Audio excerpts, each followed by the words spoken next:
Bonjour Christina. Bonjour Mako. Et donc, Christina, tu as 3 enfants Oui, dont deux d'un premier mariage et un avec mon compagnon. et tu es au CPS. Je suis au CPAS. Tes enfants vivent sous ton toit. Tous les trois. Alors, ton compagnon, lui, il est margé à la mutuelle. Il est à la mutuelle, en effet. Un jour, il a décidé de se domicilier ailleurs pour toucher un revenu plus important au taux isolé, c'est ça? Tout à fait, mais je n'étais pas au courant. Tu l'as découvert un petit peu plus tard. Plus tard, Et donc, il était resté chez toi, il a il pas s'est déménagé. installé chez moi, en effet. Et il avait un domicile fictif, donc. Oui, un domicile ailleurs, dont il n'habitait pas. Où il n'habitait pas, ok. Et il se trouve qu'il se montrait parfois violent avec toi. Très violent. C'était de la violence verbale, psychologique, physique. Verbal, psychologique, physique, les trois. Et tu Et recevais... moral. Et morale.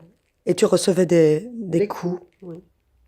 La dernière scène, est-ce qu'elle était... Ça s'est passé quand la dernière fois? 7 février, le 7 septembre, pardon. Et finalement, tu as appelé la police? Non, je n'ai pas appelé la police parce que j'avais peur qu'on constate que moi-même j'étais dans une fraude, puisque il est venu habiter ici, quoi, et que je ne l'avais pas signalé. Et donc, ta crainte première, c'était... Ma crainte première, c'était d'abord sa violence, et puis c'est retombé là, parce que financièrement, moi, je ne m'en sors pas, quoi. Et tu avais peur qu'effectivement, on te réclame des arriérés. Tout à fait, des arriérés, et donc qu'on me donne, qu'on me sanctionne de certaines choses dont j'en suis pas coupable, quoi. Mais alors, en plus de ça, ça a engendré des frais parce que j'ai dû changer mon barillet, car je l'ai mis dehors. J'ai eu le courage et la force de le mettre dehors, j'ai changé mon barillet.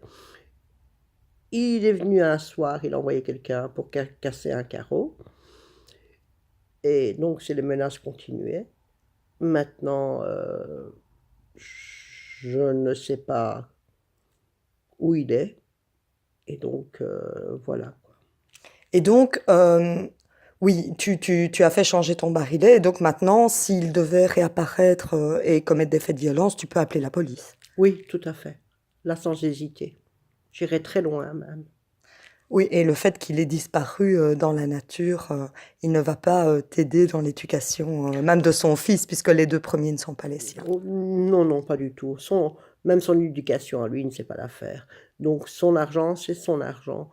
Il ne m'aidera pas ni financièrement, ni pour l'éducation de son fils. Je dois me débrouiller et j'espère d'y arriver avec ce que j'ai et avec l'amour que je porte pour mes enfants. Je m'en sortirai. Merci beaucoup, Christina, pour ton témoignage. De rien, ma